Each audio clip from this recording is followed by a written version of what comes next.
Welcome to the Designing Hollywood podcast. I'm your host, Robert Meyer Burnett. The Designing Hollywood podcast is dedicated to all things movies, the movie industry, and its talented professionals. Today's guest is a Mexican award-winning costume designer and the first Latina in Oscar history to be nominated for Best Costume Design. She is known for her designs in Disney's miniseries Wanda Vision, which just won an Emmy, and films like Apocalypto, Avatar, John Carter, World War Z, Warcraft, Thor Ragnarok, and Jojo Rabbit, the lattermost of which earned her an Academy Award and BAFTA Award nominations. She's been at the forefront of science fiction costuming for 2 decades, earning her first Oscar nomination for her work in Jojo Rabbit in 2020. Her name has also appeared in the credits of monster hits like Avatar, Apocalypto, Thor Ragnarok, and others. It's her constant hunt for a challenge and penchant for fantastical worlds that has drawn her to such unique projects. In a design career spanning 2 decades, she has collaborated with visionary directors such as Mel Gibson, Zhang, leading studios such as Legendary and Marvel, and screen stars including Cate Blanchett, Ruth Negga, Brad Pitt, and Andy Lau. Her early collaborations laid the foundations for a career that has demanded enormous versatility.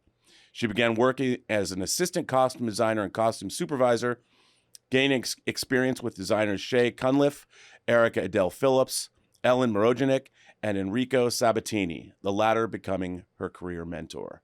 Without further ado, it is my pleasure to introduce the very talented costume designer, Meyer Rubeo, to the Designing Hollywood podcast.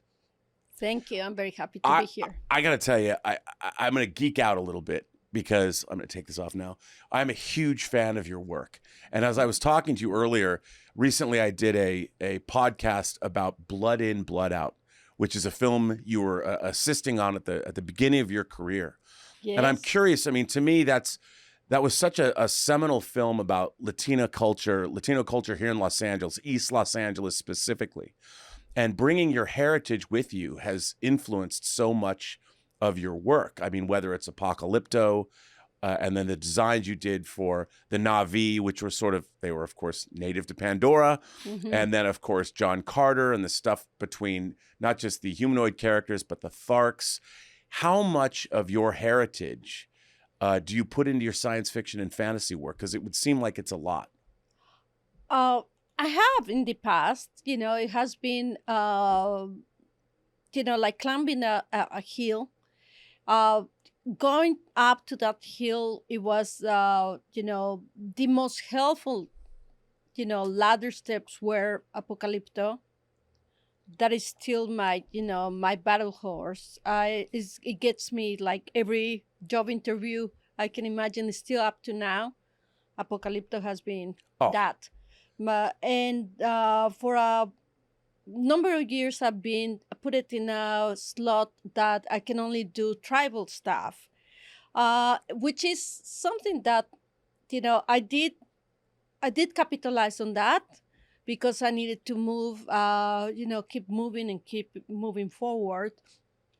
And the projects that, fell on my lap were a little bit of derivation from working in Apocalypto, which was a very complicated and innovative kind of design depicting the Mayan culture that has never been depicted before in the film history, and that was I think we cracked it.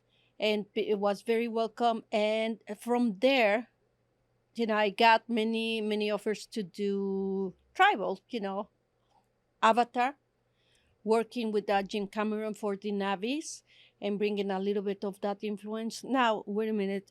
Jim had a very, very specific idea about what the Navis will be. So I guess, I came to complement of what he had already worked on for a long time before I walk on into Avatar, world. Then came John Carter of Mars with the Tharks, and that again the information of the Tharks being tribal, and that was very cool.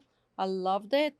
Then John Carter gave me the opportunity also to work with armor, which also fell into another category of like many movies working on armor. Now I do a lot of armor, after that. As So Guardian armor. as Guardian armor, I do, I did Helimites, I did Zodangas, I did Chinese legions, in the Great Wall, so on and so forth. Warcraft, and but also these movies have many sections in where there is not only that, they're very versatile. So that's why I've been accepting these kind of jobs, because it gives me an opportunity to open another door into another kind of designs. Okay, yes, I can do this and I can do that. A costume designer should be able to work in any kind of costumes, a complete costume designer. I consider myself old-fashioned, old school, not old-fashioned, old school, in where you don't really choose the projects that are going to be offered to you. They come to you, and then you decide to get them or not. If you have to know your limits and how capable you will be to deliver this kind of job. And for me has been, like you said in my introduction, yes, anything that is challenging creatively, I'm interested. And so that's the first thing, because it's new, because it's gonna get me in another wave of the time traveling, or situations of that are far away from my normal life, and that moves me, that really gets me going. And that is why I don't like to be put in a slot, like only do tribal, you only do this. We do everything. Sure. Now I'm curious about your process. Suddenly you're working with Mel Gibson on Apocalypto, and extraordinary movie, but your job then is to recreate a civilization that disappeared. And how did you begin your process of designing a film like Apocalypto? I one of my biggest pleasures in life is to look for books, to own books, to look at books. And I have a big research library in my studio in Italy. When Mel Gibson called me through dear, producer friend from Mexico, her name is Anna Roth. She called me in Italy, and I was, and that he said, let me give you Mel Gibson, and he wants you to come to Mexico, Veracruz in 2 days. So I gather all my information, books and books I had of Mexican civilization, pre-Columbian, conquest, all of that. That is my dream movie to design, the conquest of Mexico. Now I'm ready. Now I can do that. Yeah, I can definitely do that movie. I think I prepare all my life to do that. I hope I get to do that movie, even if it's the last project I do, is something close to me. But anyway, Mel asked me to come to Mexico. I came with codex, like books of codex and different eras of Mayan cultures and design, and how I would like extract the looks of the Mayas from really bas relief that existed. There was enough information for the movie we were making, and then because he didn't want to be literal, gave me the opportunity to give it that twist. For a period of weeks, for a number of weeks, we didn't know what we were doing.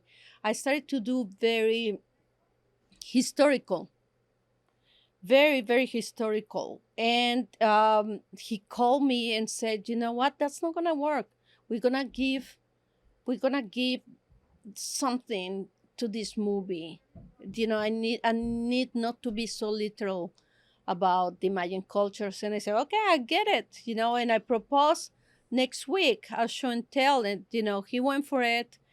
And because we needed to do shantytown to the top of the pyramid, I had, I wasn't gonna go bothering him every time I do a design. Hey, look, So he just gave me,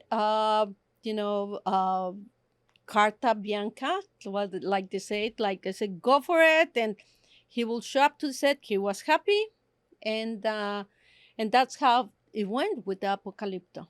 So you actually, I like the idea that you had a chance to be creative. You weren't a slave to historical accuracy. Yes. Now, do you think that kind of cinematic design led you, like when someone, because that's one of the things about Apocalypto that I think is striking are your designs.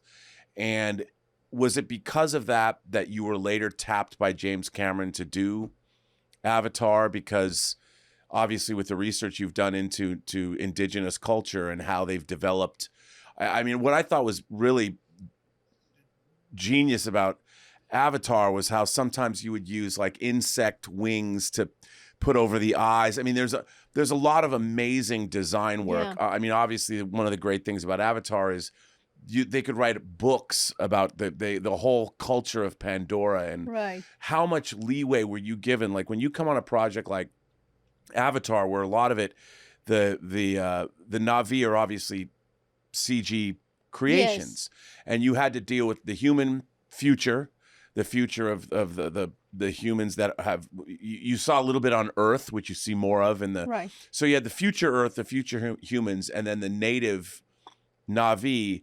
How do you begin that process? Well, I was just hired to do Na'vis. I didn't do any of the rest of the movie. Na'vis was my section, and where I came and actually, designed, many of the main characters under the supervision of Jim. Jim is very, very involved with his, characters and his. So I did the costumes. Actually, they weren't just drawings; they were actual costumes, and they will put them in a 9-foot tall maquette.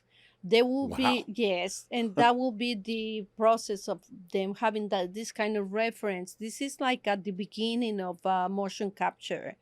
I think I like to think that it was probably like the first major production of motion capture that that Jim took it to that level.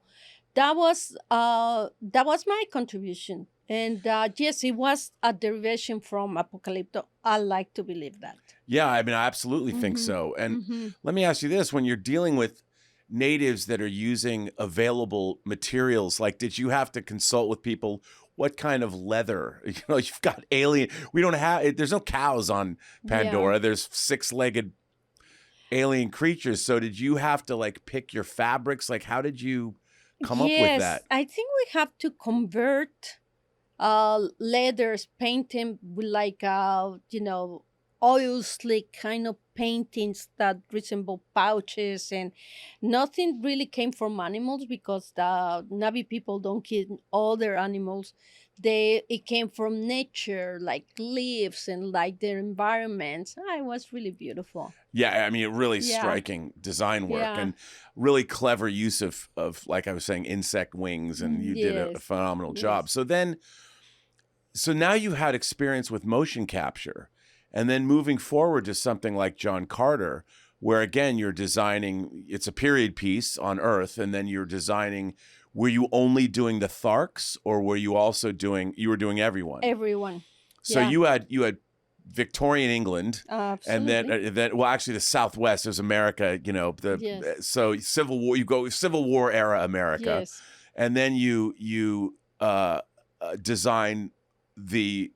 How many different? There's what 3-4 different armies or people on Mars, on Barsoom? Barsoom had 2 major kingdoms. It was the Sodanga and the Hellumites. And uh, the Deja Torres was the princess of Mars, and she was a Helmite.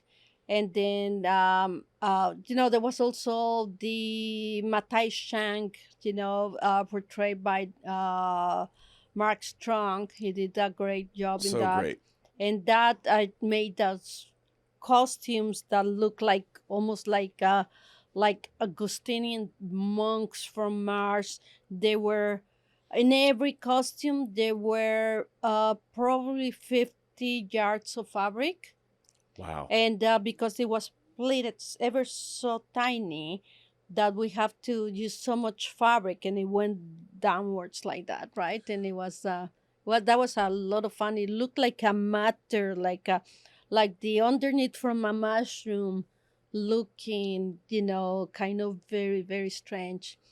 And then the Mhm. Tharks too, you're dealing with another native culture that was sort of an evolution from Apocalypto to Avatar. Now you're the Tharks with more than one arm or Yeah, two arms. I mean, exactly. Yeah. now were those also influenced by the work you had done on Apocalypto and It Avatar? probably did, but I just wanted to give it another, I mean, I probably did. It did carry on until then.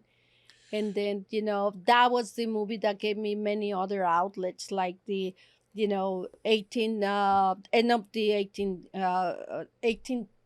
1865 London, and the Confederates, and all of that, and patches, and they gave me many other outlets to really say, here I can also do, Victorian stuff. I can also do, American history costumes, and that was good. That was good. I mean, that's like many years ago. It was necessary for me to really do a movie like that in order to not get put into that slot. Right, and so many different, and the design work in that film is extraordinary. I'm a huge fan of John Thank you. Carter.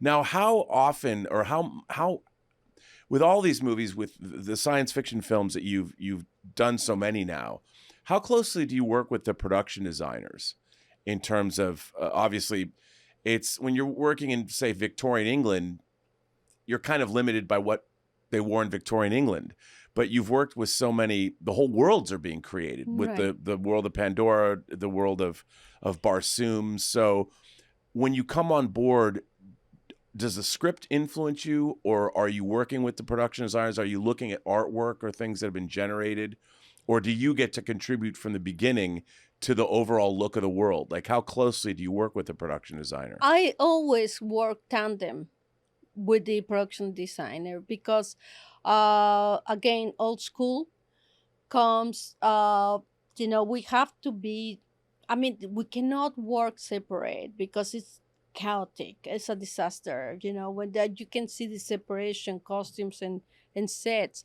I'm always part of the meetings they have. As soon as they, I am very well informed of what's going on with the art department, and yeah, it's necessary. I mean, there is no other way to work when you're trying to create a look, a design. Now, also, I've asked a few other costume designers about the cinematographers as well. Obviously, the color, the fabrics, the way the lighting design of the film. Do you also work with directors of photography? Absolutely, yes, and makeup in her department. I Most of the job of the work I do, I design. Also, in my sketches, I have, from head down, a purpose, the whole look. Then the hair designer comes and try to accommodate to that. Mm. Sometimes they bring other things to the table. Um, it is a complete collaboration. You can tell when departments are disjointed, when in a movie, when don't things go coherent to each other, or to the character, or to the whole look of the movie. Well, and another thing that I find interesting is, like you said, for Avatar, they made such leaps in motion control and motion capture, not motion control, but motion capture technology. Well, they extended that, like beginning with the Na'vi, then you moved on to like the Tharks again, where some motion control also just in all CG creations, and yet you're still working.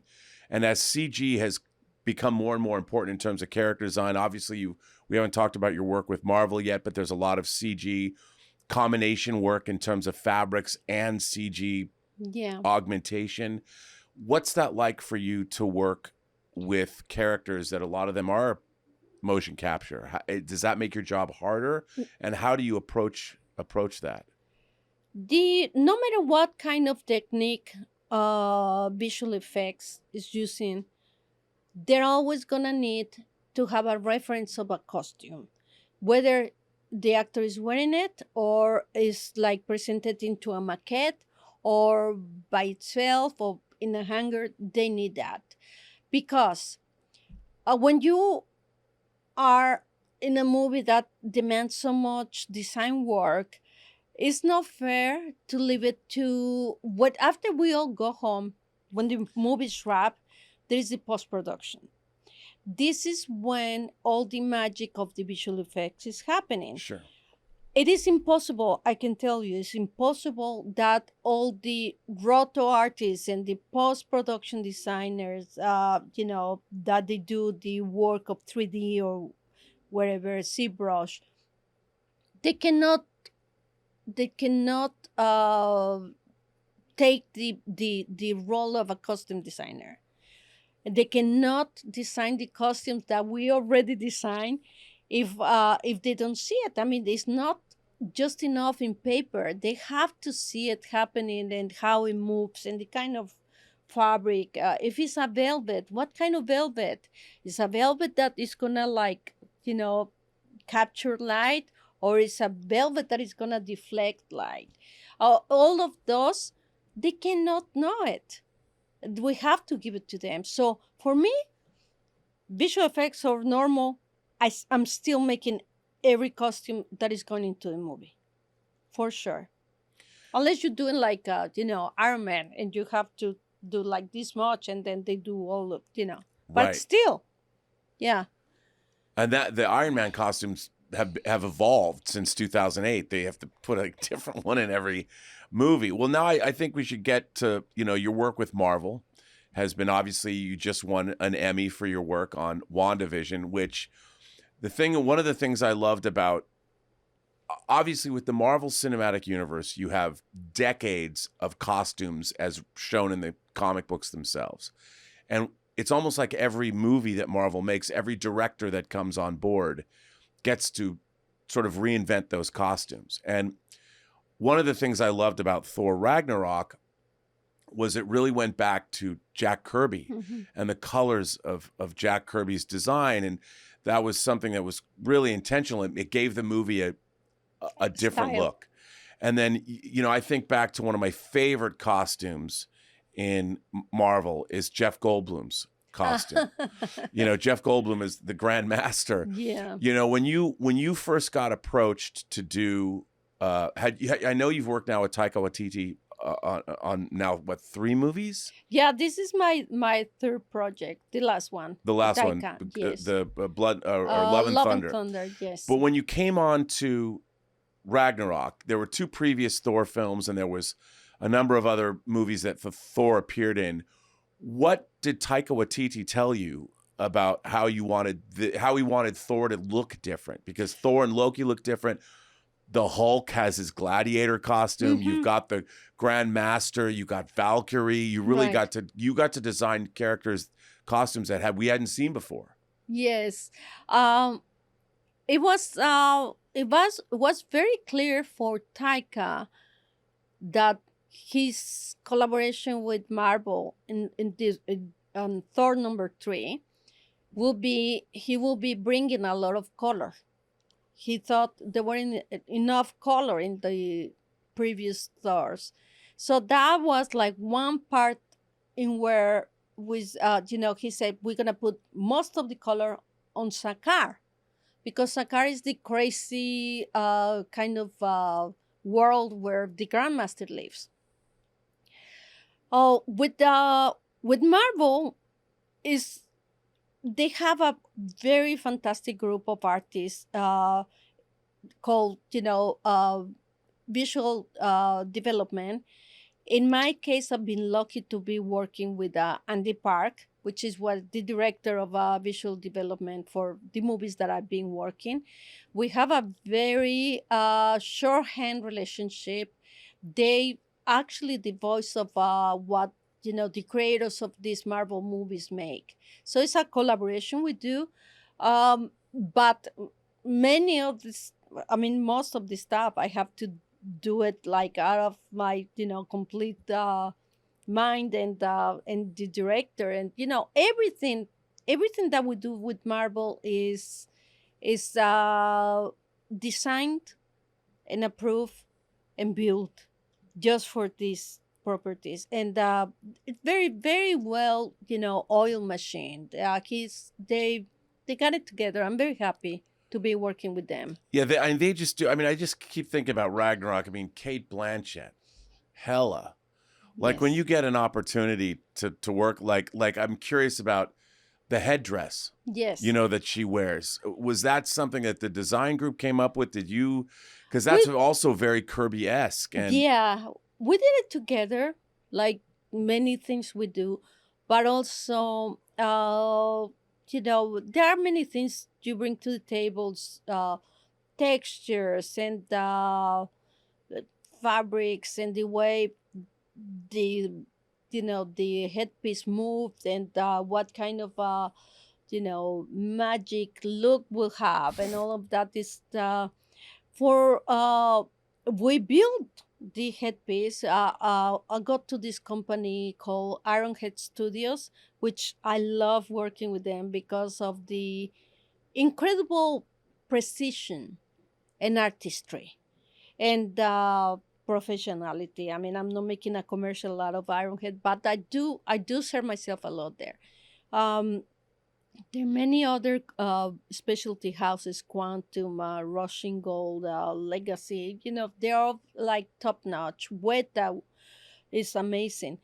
For Hella, I went to Ironhead Studios, and we did three kinds of headpieces, merely because uh, technically it's impossible to block a scene with that headpiece. As soon as she goes, oh yes, she's gonna hit somebody. Shadows are gonna be on top of the other actor, and so we just had that headpiece for stills, sure, right, yeah, and yeah. then we just had mock-up. Yeah, So, it's CG, but it still had to be designed, like you oh said. my God, yes, All and I, build. I think one of the, again, you talked about armor. One of the really fun things I think about Ragnarok is that Thor and Hulk Yeah. are wearing gladiatorial. They get in the gladiator fight in an Yes. arena, and so did Korg. I mean, Taika Waititi's character. Yes. You got to direct or develop and design a Yeah. Rockman's costume. Oh How do my you God. start doing that? Well, we start.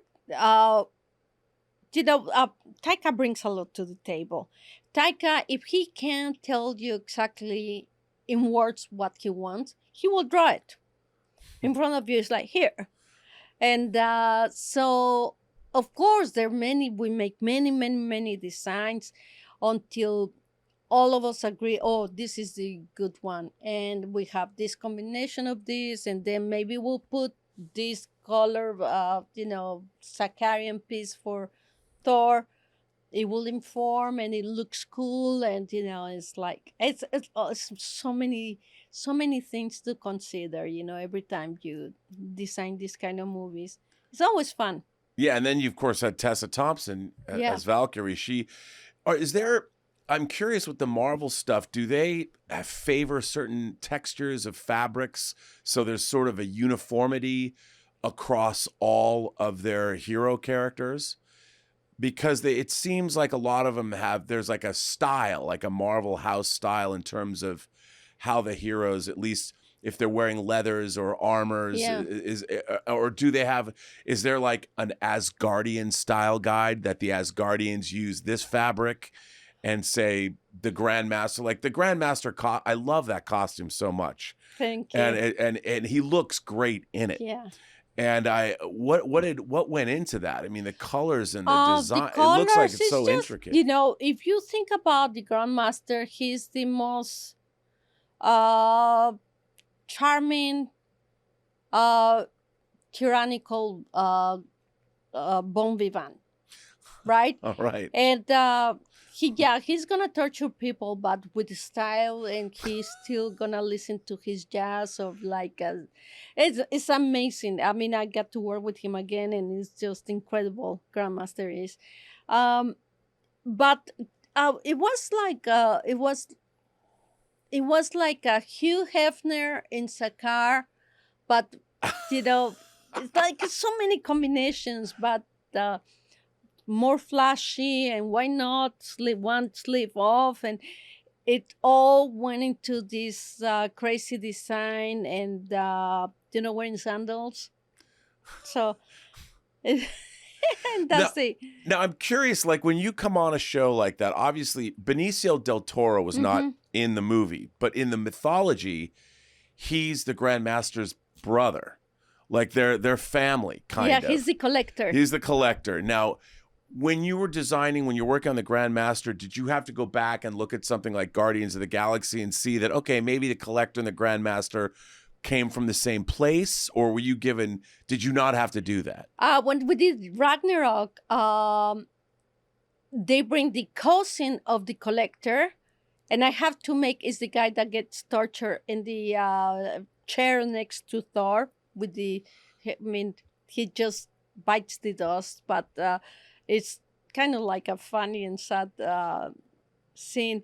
Yes, I looked into the collector, but I made his cousin look a little bit more dope, right, than him, because he had more money now and he was being corrupt and everything. So that was that's a great. Now I have to say, obviously, leading up to your Emmy Award-winning turn on Wanda Vision. Thank you.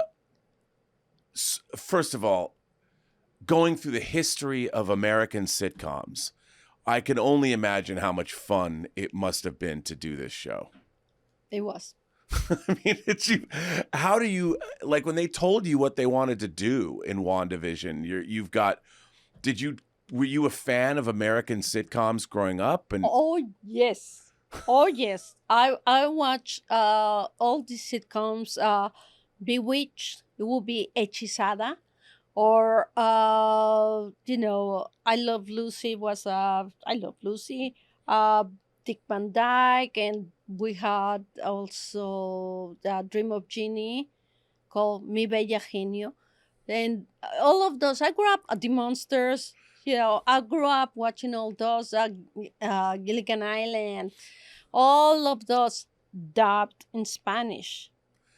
Yeah, Okay. so it was, the jokes were pretty different, but there was so much entertaining. But every day that was part of Mexican television, when there were like only 3 channels. And there was channel 2, 5, and 8, and each one would show with like divide and conquer all these American sitcoms. It was fun. That I feel I shared the same feelings with Wanda Maximoff, because I grew up watching those, and so she did. So I say, hey, look, how funny. It's like we have something to share.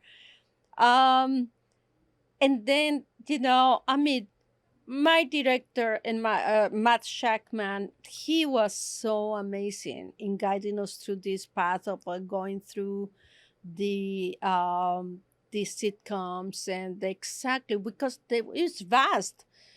He made us dial in and make it work. Like the first episode, it's like 5 characters in the whole show, and And it made it happen. It made it happen, and it made it really, really almost theatrical. He has an incredible background in theater. Also, I think he's still creative director for the Geffen theater.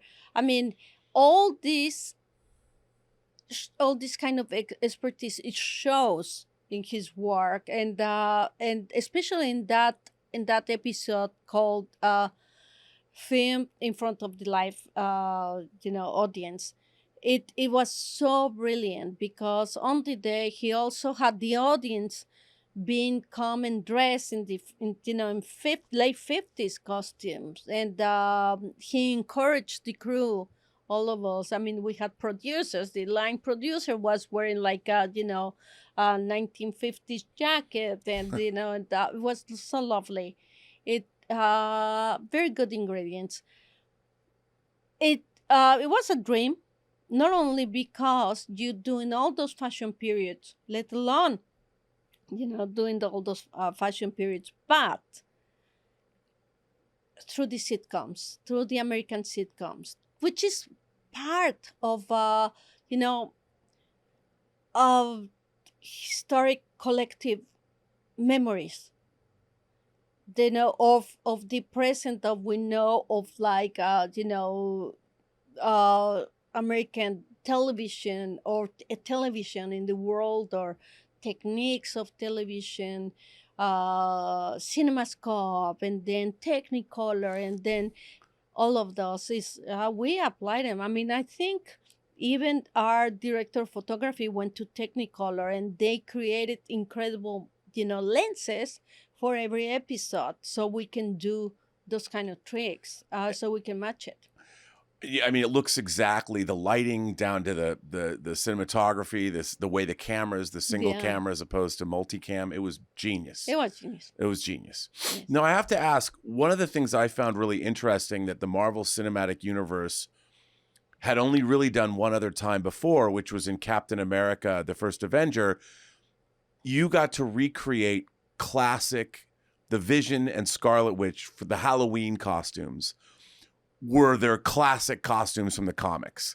And it, everyone's like, well, why? Fans are always like, well, why don't the costumes look like they look like in the comics? And you guys were able to say, this is why.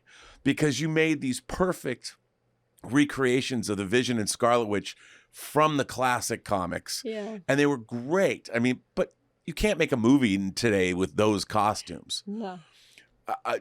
Did you have, like, what was it like for you? Did you get to go back and look at references and be like, okay, now we have to make the Halloween costume versions of these costumes from 40 years ago in the comics? Yes. Okay. This is really a funny story because when Matt Shackman and Jack Schaefer, as well as Mary Levinus, came to me and they said, for this holiday episode, Halloween episode, we would like to do this. Kevin Feige is very, very keen on doing this. And then I felt that I had to ask twice, are you sure? Yes, we're sure. Are you sure? And there's like, please, I need somebody to tell me what's going on, because here I am thinking I'm working for Marvel, Studios is great, super galactic costumes, amazing specialty costume, and suddenly this is the kind of costumes that you buy in Amazon or and they said yes, we wanted to make it that accurate with the colors, with the bright colors, that super bright yellow and that super bright green for Vision with the red face. I mean, but the colors were absolutely perfect. They were the perfect comic because comic books have that 4-color printing that they've always done. Yes, primary colors. Those primary colors that it's hard to duplicate in real life. Yeah. And so you did it. Yeah, we did it. What fabrics did you use? I mean, did you have to test fabrics to see which ones would work best? Oh, yes. We use Euro jersey and Lycra for waist. Lycra goes like that and goes like that. Perfect. And then Yeah. And they looked fantastic. Now, another thing you did that I thought was really interesting was Monica Rambeau. She has the gray and the black sweatshirt, which, by Right. the way, I bought from the Disney store. You did? I have. Yes, I did. Did they sell it? They sell that black and that gray sweatshirt because I love when she put that on because again, Yeah. it wasn't exactly the way she looked. I mean, that she was Captain Marvel back in Yes. the 80s Yes. with the afro and everything, and I love that iteration of Captain Marvel. So I'm like, oh my god! And when she put on that sweatshirt, I'm like, I'll bet you, because that looks like it's like her costume from the 80s in the comics. It kind of has the same black, and in the comics it was black and white. Maybe wasn't that her mother, Maria Rambeau? Maybe. Well, but I mean the way you did her costume in that sweatshirt, that black and the gray. Of that. It's like and it looked. I was like, that's so cool, and I'm like, I had to go buy that. And yes, I went to the Disney store. Have to go. And then they had it. Oh so my I God. bought that as soon as this was back in January, so I could wear it. And it's, by the way, it's great. It's great. That sweatshirt is great. I gotta go buy it. Yeah, I had to buy it. But I love what you did because it was, again, not quite like the Halloween costumes. Yeah. Because it was more like a shield. It was almost like a shield Sword. issue. Sword, a shield and sword. Yeah, sword. It was right. Yeah. That's, pardon me. It's sword. Yeah. It says sword on it. Yeah. Yeah, it's a sword outfit. Yeah. I forget. I get my Marvel is so. No, of course. But no, wow. it says it's great because the sweatshirt says sword. It's got the logo. Yeah. Which was very cool. Yeah. We did all that. Yeah, I mean it's awesome. Yeah. Now, did you go back? Did they give you references to the old Captain Marvel character from the?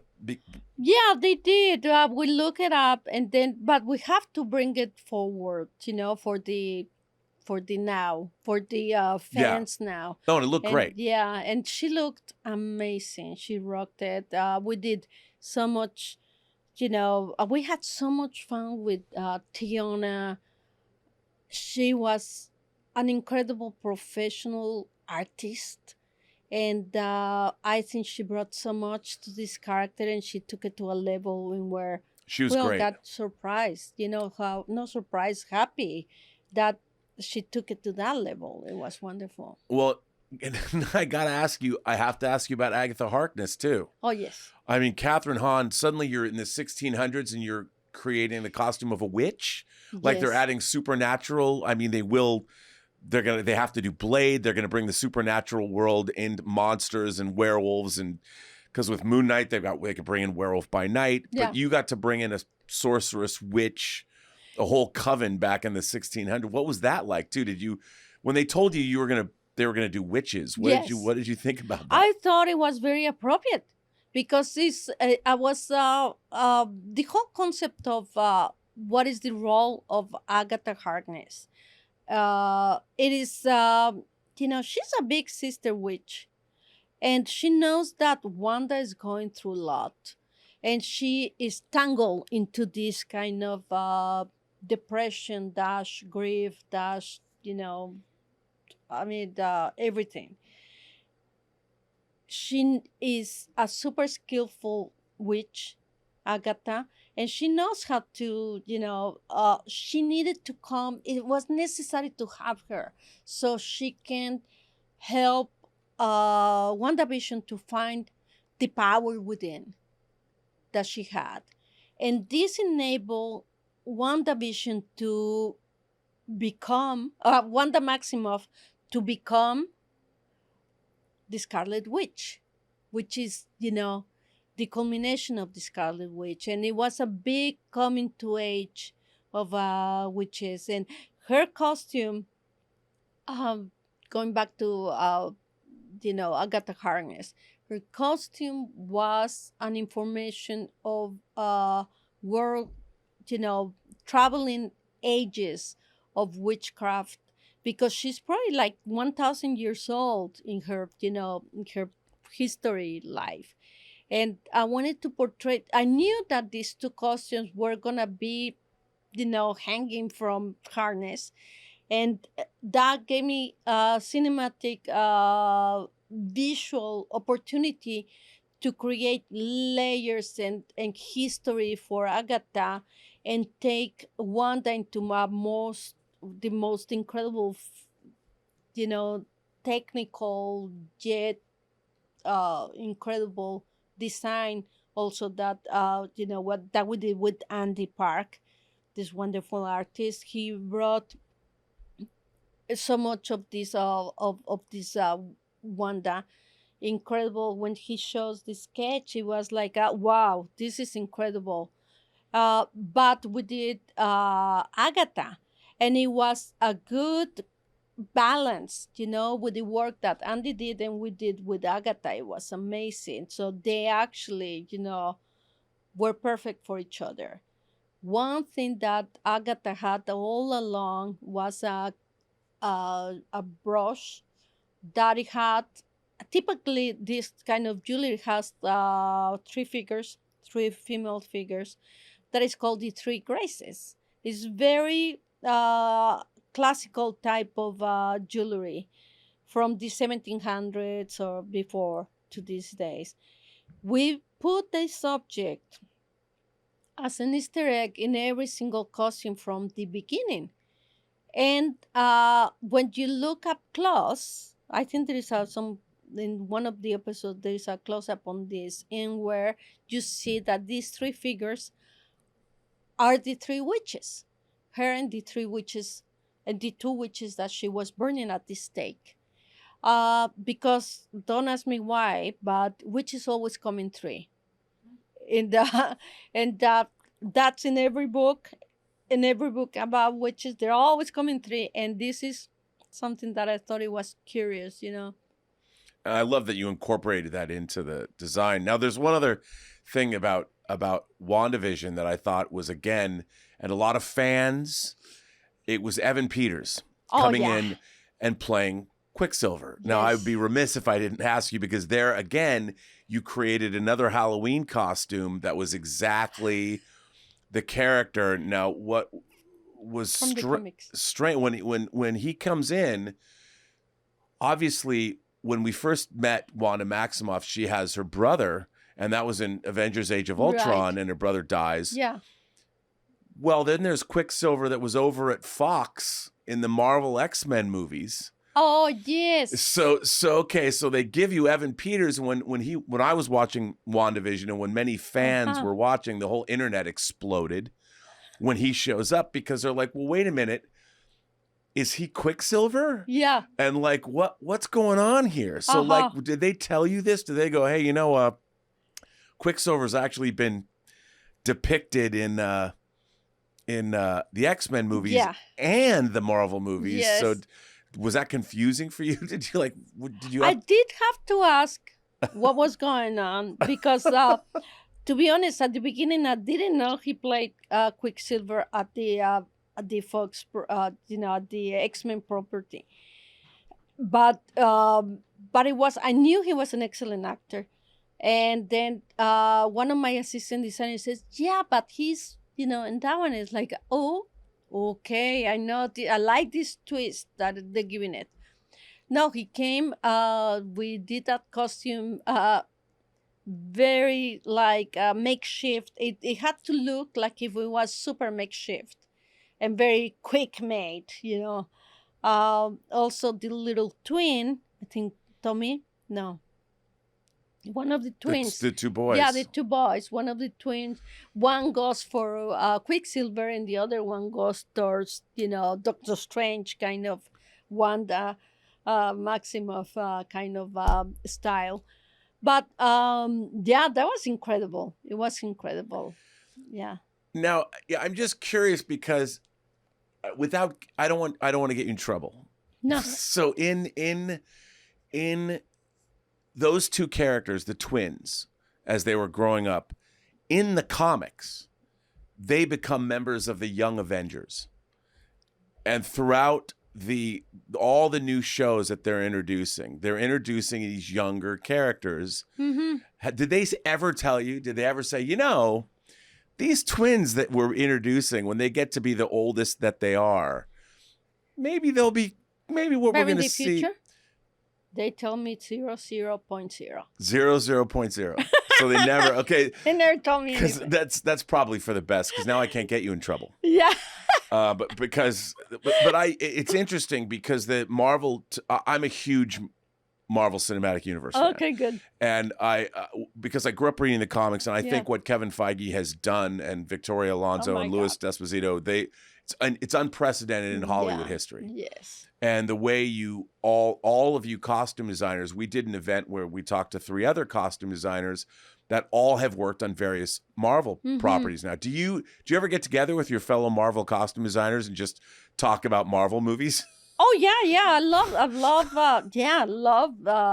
Judiana Makovsky is a good friend of mine. Yeah. Also, Ruth Carter is a good friend of mine, and we talk a little bit. We try to be super professional and don't break the the secrecy, the non-disclosure agreement that we signed our first song to it. So obviously, we're careful, but it's just so happens that in the MCU, sometimes we use the costumes from another colleague from the last movie, Yep. or they're still shooting, and then we might need that costume. We have to time it, and sometimes we have the opportunity to tweak it or not. We always make costumes, many duplicates of the same costume, because these costumes travel a lot when they're not in costume exhibits or Comic Cons or manifestation of the MCU. They actually are working in a movie for Right. Marvel. Well, now, I mean, obviously you're working, or you've wrapped your second Thor movie. So are there things that, like, when you were working on Ragnarok, are there things that you discover with these costumes and these characters, and you come up with ideas like, yeah, if we do another one, I would love to try this? And obviously you have now a relationship. Taika Waititi, you've worked now on 3 features. Yeah. You went from Ragnarok to Jojo Rabbit, Right. which suddenly you're in Nazi Germany. That's a little different than Scar, Yes. And obviously period costumes, and you're dressing him. You go from dressing Korg, a motion capture character, to dressing Taika's Imaginary Hitler. Yeah. I mean, and obviously there's a lot of, I think Nazis might be in cinema history more depicted on film than any other villains in the history of cinema. Yeah. So when you worked on that, how was your working relationship with Taika? Like, is it the same on a Ragnarok as it would be on a Jojo Rabbit? The relationship the two of you have? Oh, always. Yeah, we we're family, really. We have great respect and love for each other. But also I know his mind. And sometimes it's, there are no need to words. So if he shows me a picture of just, there's a lot of communication. I mean, we really talk a lot, but I know his mind. This is important. I know his mind, and I know what he likes. I know the style of his work. The sets that he always runs are happy. Very, very happy. They're not absolutely animosity in our project, so that makes a lot of incredible conductivity of to create, to be creative, and to be fluid. No, he's amazing. Yeah, I guess throughout very strong working relationships, I think they just go stronger, and I'm very happy to know Mr. Waititi and work with him in the last 3 movies. When you guys went to work on, obviously when you did Ragnarok, he wanted to bring more color into the world of Thor. Right. Now, did Marvel, were they okay with that? Like it brings in it, which I really, one of the things I loved about Ragnarok is that extra added color. Now, when you go on to do Love and Thunder, did you want to do something different in terms of a color palette? Like when you're going to do this, because you're doing the same thing, that might get a little boring. But in terms of a philosophy, when you do a sequel, is there things that you as a costume designer would like to try? Are you able to, like, if you want to change the palette up or you want to do something different? Or maybe you learned something on Ragnarok that you wanted to bring into the costuming on Love and Thunder?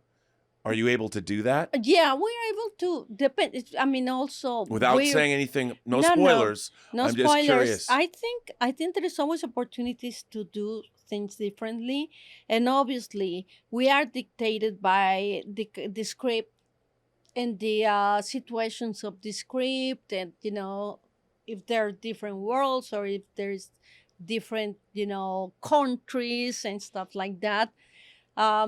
It all comes with every single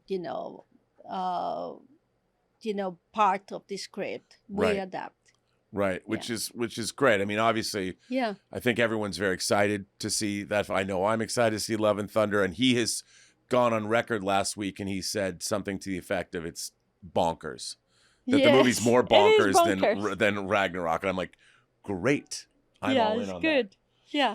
So, well, listen. I'm going to go consult my notes again and see where I wanted to ask. I mean, a lot of people want to know, how can they get into this business? Obviously, fashion, I think, especially fashion has exploded for younger people because with Instagram and everything, people are creating their own fashion. They're being able to put them on social media. Where should people go if they're interested in getting into costume design or creating clothes? Where do you begin? Where would you suggest people train? I strongly believe you need to have an academic education, and I wouldn't discourage people to do that because it gives you a good structure.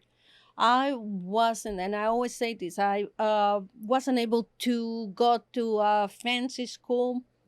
I wanted to, but I didn't have the money. I went to Los Angeles Trade Tech in downtown LA, and I'm very proud of it. And I think I turned out to be okay. In my career. So well, like you say, like you went to trade tech. I think that trade education is very important. Learning about textiles. How important is that? It is important. The school was technical. It wasn't. I had to then pursue that in my own, taking that path of feeling that crack of not a creative part that school didn't have, because they were a little bit creative, but it was more technical.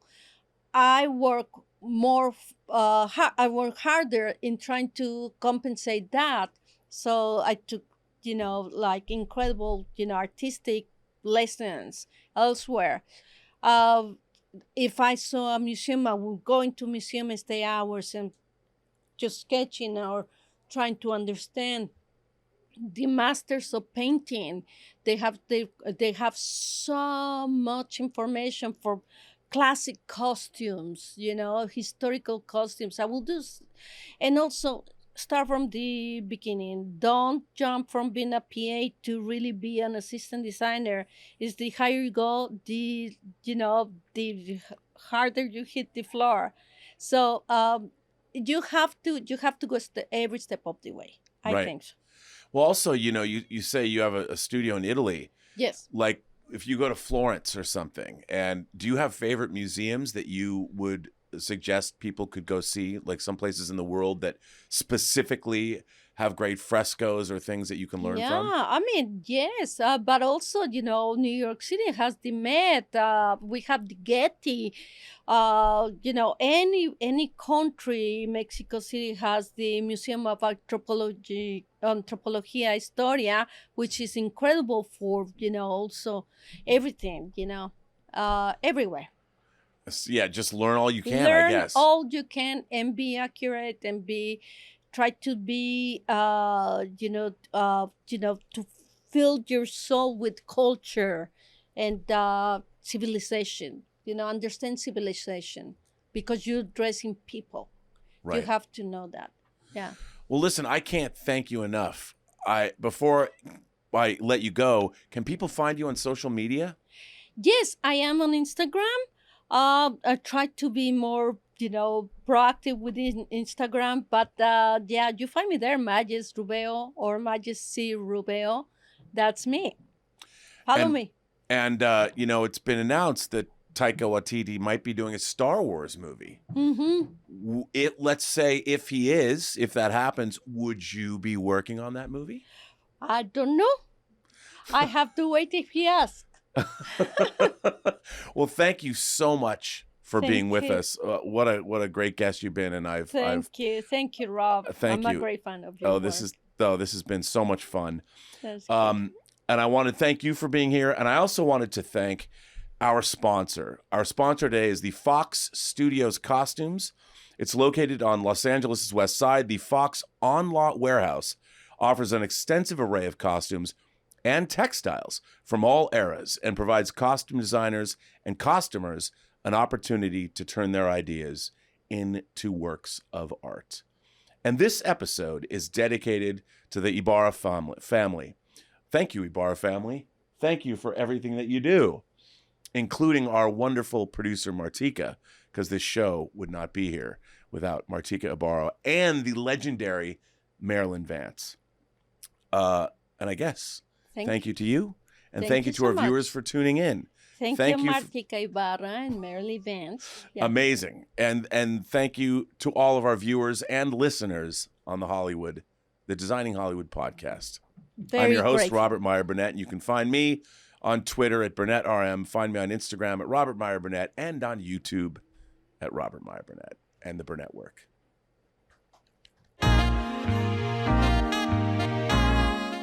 Thank you to our sponsor, Fox Studios Costume. Also, thank you to our viewers. Be sure to follow Designing Hollywood Podcast on social media and subscribe to our podcast on iTunes, Spotify, and YouTube for all of our episodes.